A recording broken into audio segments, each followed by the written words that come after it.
এখন প্যাকিং করা হচ্ছে। আমার মার কাছ থেকে আমি ডিম রান্না করা শিখছি। ছোট্টবেলায় আমাদের বাড়িতে একটা স্মৃতি আছে, আমাদের ছোট্টবেলার যে ঐতিহ্য, যেটা পুরনো কিছু জিনিস। হ্যালো বন্ধুরা, অর্পিতার আরও একটি নিউ ভ্লগে তোমাদের অনেক অনেক স্বাগত। এই ভ্লগে আমি কিন্তু কিছু দিনের ভিডিও আমি তুলে ধরেছি, তো পুরোটাই দেখতে থাকো, প্লিজ স্কিপ করো না, তাহলে কিন্তু অনেক কিছু মিস করে যাবে। তো বাড়ি যেতে গিয়ে এরকম একটা বিপদে পড়তে হবে আমি কিন্তু ভাবিনি। বাপের বাড়ি যেতে কার না ভালো লাগে। তো আমি তোমাদের আগেও দেখেছি যে আমি অনেকবার ভিডিওতে যে আমি বাড়িতে গিয়েছি, কিন্তু বাড়িতে গিয়ে আমি কিন্তু থাকিনি। যেদিনকে গিয়েছি আমি সেদিনকেই চলে এসেছিলাম।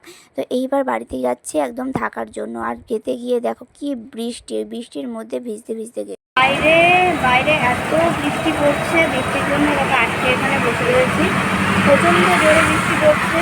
দেখো একটা জিনিস, আমার পিঠে যে ব্যাগটা ছিল, ব্যাগটা এখন বাঁধা হচ্ছে, এখন প্যাকিং করা হচ্ছে। এই যে গাড়ি রাখা রয়েছে।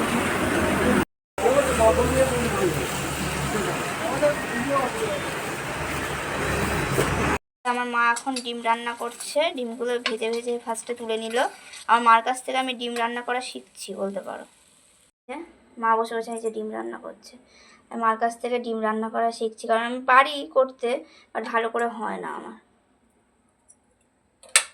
তোমরা হয়তো অনেকেই বলবে, দিদি ডিম রান্না করতে পারো না। পারি, কিন্তু এই মার মতন, মানে মার হাতের যে স্বাদটা, সেটা আমি আর পারি না। তো যাই হোক, সবাই মিলে এখানে খেতে বসে পড়েছি। এখন বাজে ঘড়ির কাঁটায় ওই 2:30 বলতে পারো, 2:29, কিন্তু রাত এটা, ঠিক আছে।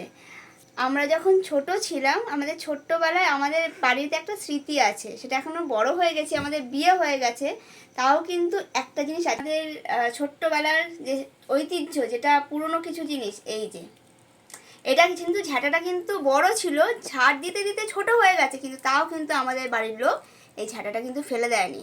এখনও কিন্তু এটাই কাজ করে চলেছে এরা। তা তোমাদের এই সুন্দর পড়া ছোট্ট পুরনো ঐতিহ্যবাহী ঝাঁটাটা কেমন লাগলো সেটা একটু কমেন্ট করে জানিও। পুজোর আগে মার্কেটিং করব না তা তো হয় না, তাই না? প্রতিদিনই ভাবছি মার্কেটে যাব, সবাই মিলে আমরা বাড়ির সবাই একসাথে।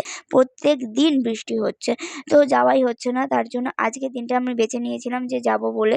তা আজকের দিনেও কিন্তু বৃষ্টি হয়েছিল। তারপরে ভাবলাম যে দুপুরবেলা তাহলে আমরা খাওয়া দাওয়া করে বিকালবেলা মানে 3টে নাগাদ বেরিয়ে পড়ি। তো 3টের সময় আমরা খাওয়া দাওয়া করে বেরিয়ে পড়েছিলাম, কারণ একবার যদি আমরা মার্কেটে 11টার সময় যেতাম, তাহলে কিন্তু খাওয়া দাওয়ার কথা আর মাথায় থাকতো না। তার জন্য আমরা একবারে লাঞ্চ সেরেই বেরিয়ে পড়েছিলাম। তো ফার্স্টে আমি ঢুকে গেছিলাম জুতোর দোকানে। আর আমার একটা প্রবলেম হয়, আমার পায়ের মাপটা একটু ছোট বলে জুতো আমার মানে খুব কঠিন পাওয়া, এটাই হচ্ছে ব্যাপার। তো যেটা পছন্দ হচ্ছে সেটা আমার পায়ে হচ্ছে না। তো অনেক কষ্ট করে আমার মাপের জুতো পাওয়া গেল, আমি নিয়ে নিয়েছি জুতো। তো সেটা আমি এই ভিডিওতে দেখাবো না, তো সেটার জন্য আমি আলাদা করে ভিডিও বানাবো। তো আমি এখন ঢুকে গেছি হচ্ছে নবদ্বীপে তাঁত কাপড় হাটে। এবার তাঁত কাপড় হাটে মানে তাঁতের শাড়ি যে পাওয়া যায় তা কিন্তু নয়, অনেক ধরনের শাড়ি পাওয়া যায়। তো সেটাই দেখার জন্য আমি গিয়েছি। আর অ্যাকচুয়ালি আমি কী শাড়ি কিনবো সেটা আমার মাথায় আগের থেকে ঠিক করা ছিল। তার জন্য আমি ওখানে গিয়েছি। শুধু আমার একার নয়, আরও অনেকের শাড়ি কিনতে হবে।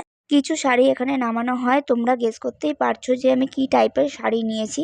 আর তোমাদেরকে বলি, জুতো আর শাড়ি বা আমার যা যা কিছু কেনাকাটা হয়েছে পুজোয়, মানে পুরোটারই একটা ভিডিও তোমরা আলাদাভাবে পেয়ে যাবে। তো ওই দোকানটায় আমাদের কোনো শাড়ি পছন্দ হয়নি বলে আমরা আরেকটা দোকানে ঢুকেছিলাম। আর এই দোকানে শাড়ির জামার স্টক শুধু দেখো, মানে কোনটা ছেড়ে কোনটা নেবো এরকম ধাঁধা লেগে গেছে। মানে ওই শাড়ির দোকান থেকে বেরিয়েছি তখন বাজে সন্ধ্যে 6টা এরকম। তো যাই হোক, শুভ মহালয়া সবাইকে।